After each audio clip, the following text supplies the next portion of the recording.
হযরতে আমিনা রাদিয়াল্লাহু তাআলা আনহা ওই সমাজে তিনার শ্বশুর আব্দুল মুত্তালিবের কাছে বাবা দাঁড়িয়ে গেলেন। আমিনা দুই চোখ দিয়ে পানি পড়তেছিল। আব্দুল মুত্তালিব বাবা আমিনাকে দেখলেন আর আব্দুল মুত্তালিব বললেন, ওগো আমিনা, আমার নিজের মেয়ে থেকে তোমাকে আমি বেশি বেশি ভালোবাসি। আমিনা, তবে চোখের পানি একটু বন্ধ করো। ওগো আমিনা, তোমার চোখের পানি দেখলে আমার বেটা আব্দুল্লাহকে মনে পড়ে যায়। ওগো আমিনা, একটু কান্নাটা বন্ধ করো। আমিনা বললেন, আব্বা গো, আপনার নিকটে 6 বছর ধরে আমি কোনো কথাবার্তা বলিনি গো আব্বা। ওগো আব্বা জান, তবে আপনার নিকটে আমার এইটাই আরজি রইল। বলে কি গো? বলে আব্বা, 6 বছর ধরে আমি এই বাড়িতে বসবাস করবো গো আব্বা, তবে আমার মা বাপের দেশে যাওয়ার জন্য কোনোদিন আপনাকে কথা বলিনি। তবে আজকে আপনাকে আমি বলি, আমার মা বাপের বাড়ি যাওয়ার জন্য আমি একটু ইজাজত চাইছি, তবে আপনি আমাকে ইজাজতটা দিয়ে দেন, আমি মা বাপের বাড়ি চলে যাব। আব্দুল মুত্তালিব চোখ দুটো বন্ধ করলে তিনার দুই চোখ দিয়ে পানি পড়ে গেল। আব্দুল মুত্তালিব বললেন, আমিনা, ও আমিনা, তোমায় আমি ইজাজত দিতে পারবো না। ওই রাস্তা দিয়ে যে একবার যাইবে দ্বিতীয়বার এই জায়গায় আর ঘুরে আসে না। আমিনা কাঁদতে কাঁদতে ঘরে চলে যাচ্ছে রে।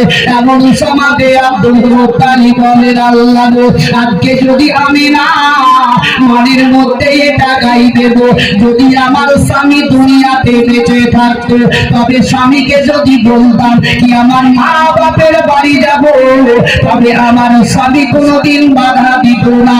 তবে আজকে আমার শ্বশুর আমার বাধা দিল। হযরতে আব্দুল মুত্তালিব পিছন দিকে ডাক দিয়ে বললেন, আমিনা, ও আমিনা, তবে একটু আমার নিকটে এসো। আমিনা ঘুরে বিশ্বের নদীতে নিয়ে চলে আসে।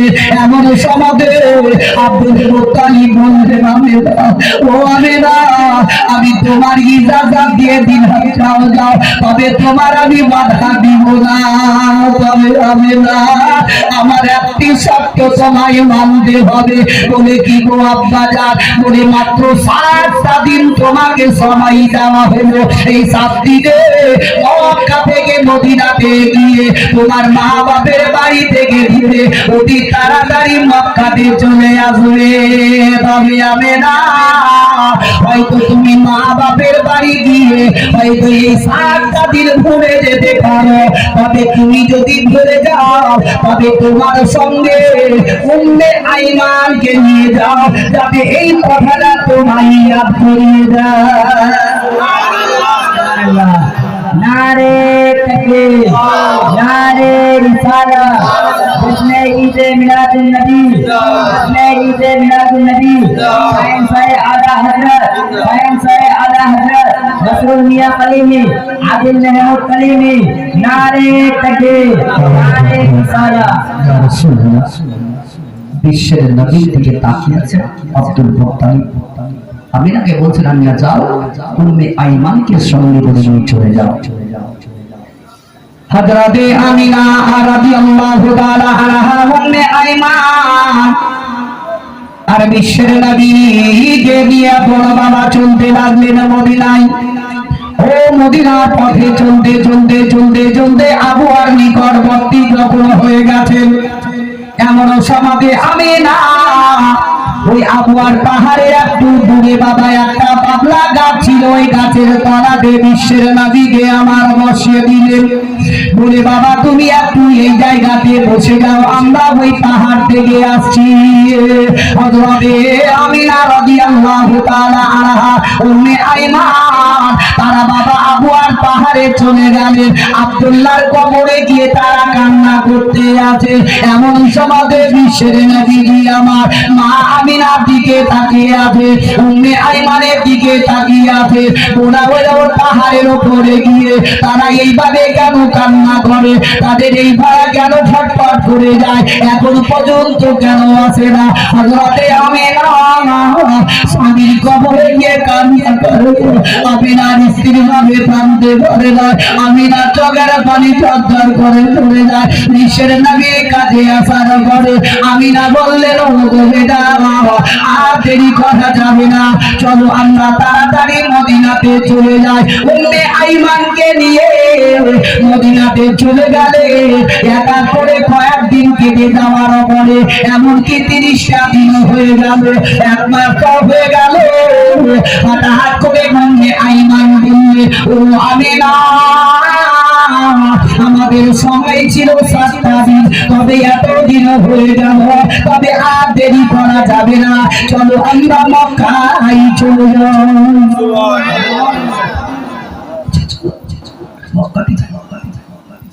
ওদিকে ইন্তজার করবেন, রাস্তা চেঞ্জ থাকে। চলো বিশ্বের নবীকে আমার সঙ্গে করে আবার রওনা হয়ে গেলেন মদিনা থেকে মক্কার দিকে। কিছুটা পথ যাওয়ার পর বিশ্বের নবী আমার সঙ্গে সঙ্গে দয়াল নবী রাহমাতুল লিল আলামিন তিনার মা জননীকে বলছেন, মা, আমি তো গেলাম মদিনাতে, আমার নানা নানি আরো কত লোকের প্যার মহব্বত পেলাম, কিন্তু আমার আব্বা কেন দেখতে পেলাম না? জোরে বলছি। ওই সমাজে আমিনা রাদিয়াল্লাহু তাআলা আনহা বিশ্বের নবীকে আপন ধরে নিয়ে বলতে লাগলেন, বলে বেটা মুহাম্মদ সাল্লাল্লাহু তাআলা আলাইহি ওয়াসাল্লাম, বলে তোমার আব্বা আপন বাড়ি চলে গেছে। আর যেমনি আমিনা এই কথাটা বললেন কি তোমার আব্বা আপন বাড়ি চলে গেছে, সঙ্গে সঙ্গে বিশ্বের নবীজি আমার বলবে, তবে মা গো আর দেরি করো না, চলো আমরা তাড়াতাড়ি মক্কাতে চলে যাই, আমি আব্বার সঙ্গে সাক্ষাৎ করব। তবে আপন বাড়ি হলো বাবা কবরস্থান। আসল বাড়ি কোথায় ভাই? আর কবরস্থানে মাটি দিতে এসে আমরা দাঁতকে বের করে খিলখুল করে হাসি, তাই না? মজা করি। কবর হচ্ছে আসল ভাবি। এই কবর যদি পার তো তুমি সবই পার। মাটি দিতে এসে আমরা কখন স্মরণ করে আমাকে আসতে হবে, এই আফসোসটা করি না। আমরা কবরস্থানে এসে আমরা মজা করি, দাঁতকে বের করে খিলখুল করি। সতর্ক হয়ে যাও, চিন্তা করো কবরকে, আখিরাতকে চিন্তা করো, জাহান্নামের আগুনকে স্মরণ করো। প্রত্যেকটা মানুষকে এই জায়গাতে আসতেই হবে। আমরা যদি সেই দিকে লক্ষ্যটা করি, আমরা প্রত্যেকটা মানুষ আজকে পরিবর্তন হয়ে যাবে। আজ আমার নামাজের দিকে গুরুত্ব দিই, আমরা ইসলামের দিকে আমরা গুরুত্ব দিই না, মদ মাতাল গাঁজারির দিকে আমরা বেশি বেশি চলে যাচ্ছি। আজকে আলেমদের আমরা শ্রদ্ধা করতে জানি না, আলেমদের আজকে ইজ্জত করতে জানি না। কেন নাকি আলেমদেরকে পরীক্ষা করছে আজকে আমজাদের পাবলিক।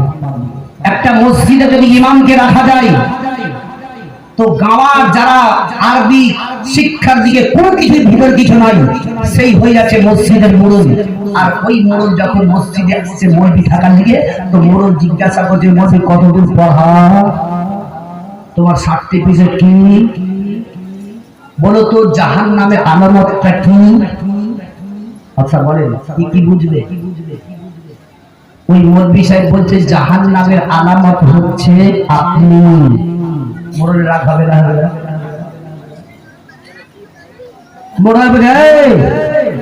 এরকম কেমন কথা বলছে? বলছে হ্যাঁ, জাহান্নামের আলামত কি আপনি জিজ্ঞাসা প্রশ্ন করেছেন, জাহান্নামের আলামত হচ্ছে আপনি। বলে কি করে? বলে আমার বিশ্বের নবী বলেছেন এমন একটি জামানা আসবে, ওই জাহিলরাই মৌলবীদেরকে প্রশ্ন করবে, তারাই হবে কিয়ামতের আলামত, এরাই হবে জাহান্নামের আলামত। তো আজ এসেছে না এসেছে ভাই? আজকে আমরা মৌলবীদেরকে ইজ্জত করতে জানি, আজকে মৌলবীদের আমরা ঠিকভাবে যে বেতনটা আমরা আদায় দিতে পারি সেটাও আমরা দিতে পারছি না। যদি মৌলভী সাহেব বলে 1000 টাকা বাড়ান তাহলে তার জন্য বাপরে 1000 টাকা তাতে ওর পেট থেকে ওর ভিতর থেকে একাই দিয়ে দিল না গোটা গ্রাম মিলে দিল। আপনি নিজের বিবেকটা করেন তো, আপনার বাড়িতে দিন 300 টাকা না হলে খরচ হবে না, হবে কি? 300 টাকা লাগবে পার ডে। তাহলে একটা মৌলভীকে 5000 6000 টাকা বেতন দিয়ে তার সংসার কি করে চলতে পারে? আপনি বিবেক করছে কিনা? আমরা তো সঠিক কিন্তু করতে পারছি না। আচ্ছা, আমরা মৌলভী থেকে আমরা তিনজন দিকে যেমন মাতাল মৌলভী থেকে পরীক্ষা করি ভাই। এক মাতাল বুঝে রাস্তা দিয়ে যাচ্ছে আর যেদিক থেকে একটা মৌলভী সাহেব আসছে, তুমি দেখি মৌলভীকে আমি প্রশ্ন করবো, বাপরে মাতাল কিরকম ওস্তাদ শিখেছে। তো মাতালের কাছাকাছি যেমনি মৌলভী সাহেব চলে এসেছে, হাত দিয়ে খপ করে ধরে বলছে কি, মৌলভী সাহেব আমি প্রশ্ন করবো, উত্তর দিতে হবে। মৌলভী সাহেব বলছে, ভাই আমি একটা কাজে চলে যাচ্ছি, তুই আমাকে আজকে প্রশ্ন না করে কালকে করিস, কালকে উত্তরটা আমি দিয়ে দেবো। আজকেই করবো, আজকেই দেবো। মৌলভী বুঝলে খুব তাড়াতাড়ি যাবার নেই, খুব টানাটানি করে, আর টানাটানি করতে করতে মৌলভী নাকি বলে, তোর প্রশ্ন কি আছে বলতো? মৌলভী সাহেব, প্রত্যেক মাসে আল্লাহ একটা করে নতুন নতুন চাঁদ দেয়, তবে পুরাতন চাঁদটা চাই কতদিন? প্রশ্ন দেখে যান, প্রত্যেক মাসে চাঁদ উঠে না, উঠে না? এটা 12 রবিলে চাঁদ উঠছে, উঠেছে, আমরা হয়তো চাঁদের দিকে সালাম করেছি। তবে পুরাতন চাঁদটা যাই কতদিন? মৌলভী সাহেব চুপ, আর কি বলবো উত্তর? ভাই তোর উত্তর প্রশ্ন কালকে দেবো, আর তুই ছাড়বে না। টানাটানি করতে বিশাল লোক জমে গেল, ওদিক থেকে আর একটা মাতাল মদ খেয়ে চলে আসছে। কি হয়েছে দেখি, দেখছে তো এইরকম ব্যাপার। ওখানে মাতাল মদ খেয়ে দেয় একটা মৌলভী সাহেবকে লোকের সামনে অপমান অপদস্থ করছি, তো লজ্জা লাগে না? কিন্তু উজি মদ খেয়ে আছে উজি মাথার উত্তর বলছে না, কি মাতাল বোঝে প্রশ্ন করেছি, মৌলভীকে উত্তর দিবে তো আমি যেতে দেবো। তো যে এক কাজ কর, মৌলভী সাহেবকে ছাড়, আমাকে প্রশ্ন কত উত্তর আমি দিয়ে দেবো। বলবি তো হ্যাঁ। বলছি কি আল্লাহ প্রত্যেক মাসে একটা করে নতুন চাঁদ দেয়, পুরাতন চাঁদ যায় কোথায়? কি মাতাল বলছে, হারে এইটার মানে তুই বলিস শোন, আল্লাহ এত বড় একটা হাতুড়া নিয়ে দেয়, আর ওই হাতুড়াতে চাঁদটাকে ঠুকি ঠুকি ঠুকি ঠুকি গিজি গিজি গিজি করে আসমানের মধ্যে ছিটিয়ে দেয়। রাত্রে বেলায় দেখিস খুব ঝিকঝিক করে জ্বলে, তখনই মাতাল বলছে ঠিক বলেছি। মানে অর্থ বুঝতে পারলেন তো? পারেননি? কথা বলবো, তার উত্তর জবাব দিয়ে আমি চলে যাব।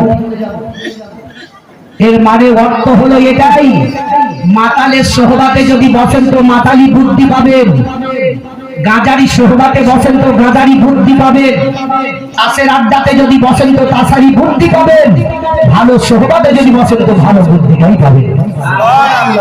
ভালো লোকের সোহবাতে বসুন, নামাজিদের সামনে বসুন, আলেমদের কাছে গিয়ে উঠা বসা করুন, আলেমদের কাছে ইশার নামাজ পড়ে 10টা মিনিট গিয়ে বসে যদি আমরা হাদিস ও কোরআনের কিংবা নামাজের সম্বন্ধে যদি জিজ্ঞাসা করি তো আমরা শিক্ষিত হয়ে যাব। আজকালকার পাবলিকরা বলছে মৌলভী কাছে আর মুটিয়ে যাচ্ছে, কিন্তু শিক্ষা দেয় না।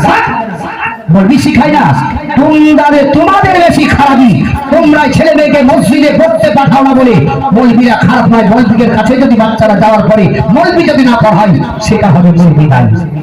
কি ভাই, তাই না?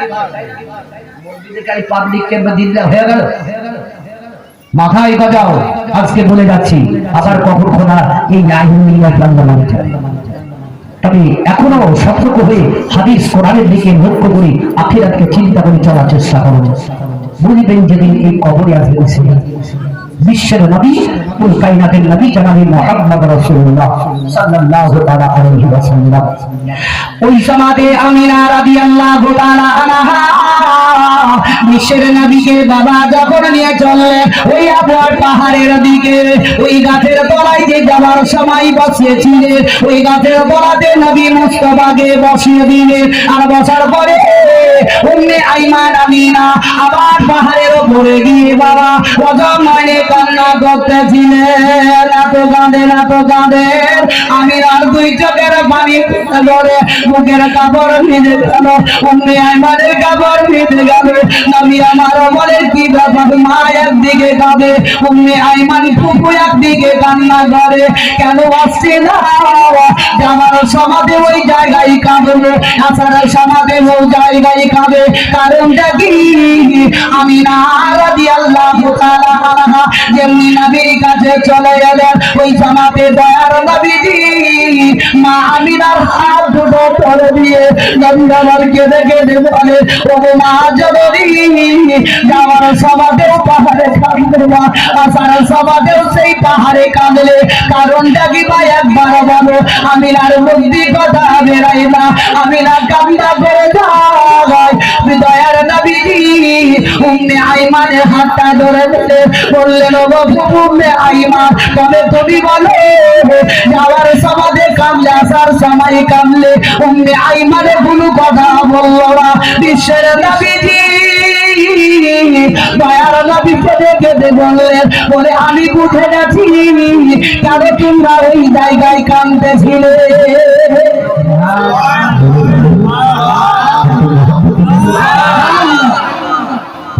আপনাদের দর্শক দেখে বেশ ভালো লেগেছে। আল্লাহ আপনাদেরকে এইভাবে শুরু থেকে শেষ পর্যন্ত প্রোগ্রাম শোনাটাই তৌফিক এনায়েত করে দিলেন। সকলে যাকে ভাই আমার বিশ্বাস রাখিয়ে গেল আল্লাহ বিশ্বের নবী বলছেন, আমি বুঝে গেছি কেন তোমরা এই জায়গাতে যাওয়ার সময় কাঁদলে, আসার সময় কাঁদলে। উম্মে আইমান বললেন, বলে তুমি কি করে বুঝতে পারলে, কি জানলে বলো, কেন কান্না করতেছিলাম? বিশ্বের নবী বললেন, ও উম্মে আইমান ফুফু শুনে নাও, বলে যাদের দুনিয়া থেকে স্বামী চলে যায়, যাদের দুনিয়াতে স্বামী নাই, ওই মা এত কান্দে, এত কানে কান্নায় ভেঙে পড়ে যায়। তবে আমার মা জননীকে ওই কান্না দেখে বুঝতে পেরে গেছি আমার দুনিয়াতে আর আব্বা না। বিশ্বের নবীজি আমার বললেন, মা গো, তবে আমি আব্বার কবরে একবার যাবো গো মা। ও বাবা, আমার বাবার কবরে গিয়ে আমি জিয়ারত করবো। তবে একটু লজ্জা করো মুসলমান, আহারে দরদি ভাইরা আমার, এই ঈদগাহে নামাজ পড়তে এসে ঈদ কুরবানিতে বাপ মরে আছে, মা মরে আছে, ভাই মরে আছে, ভাতিজা মরে আছে, কত কবরস্থানে লোক তোমার আত্মীয় আছে, আমরা নামাজ পড়ে এই কবরে জিয়ারত করতে পারি না।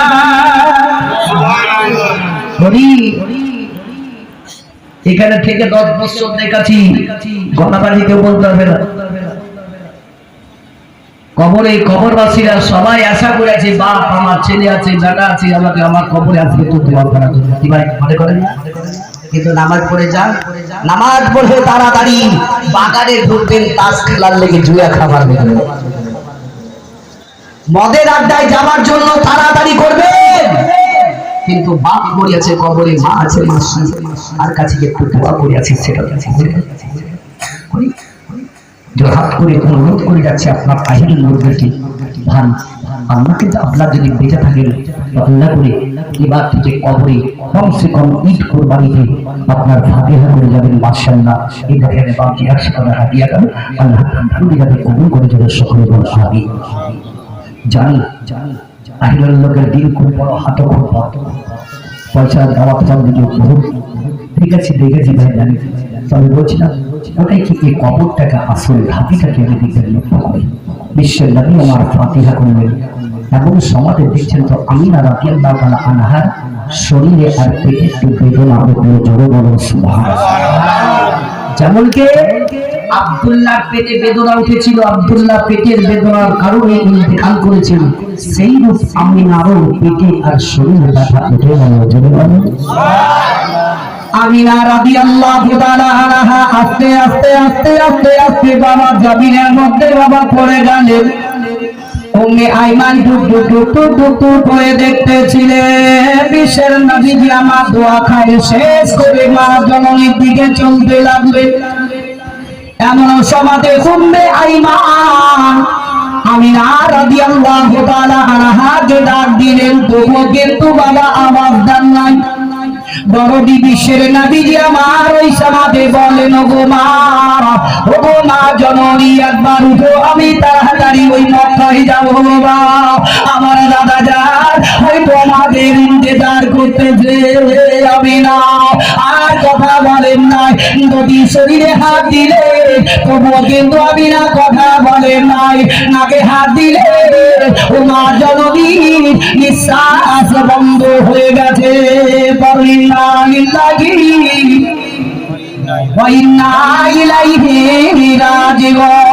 বিশ্বের নবীজি দেখলেন মার জগতে না, দয়ার নবীজি আমিনা রাদিয়াল্লাহু তাআলা আনহা মায়ের মুখ কানা ধরে এত কাঁদে না তো কাঁদে। দয়ার নবী কখনো বাপের কবরের দিকে তাকান, কখনো মা জননীর দিকে দেখে দেখে কাঁদে। আমি বলে মাই যে আমার ছেড়ে গেল জনমে লাগিয়া কারে ডাকিব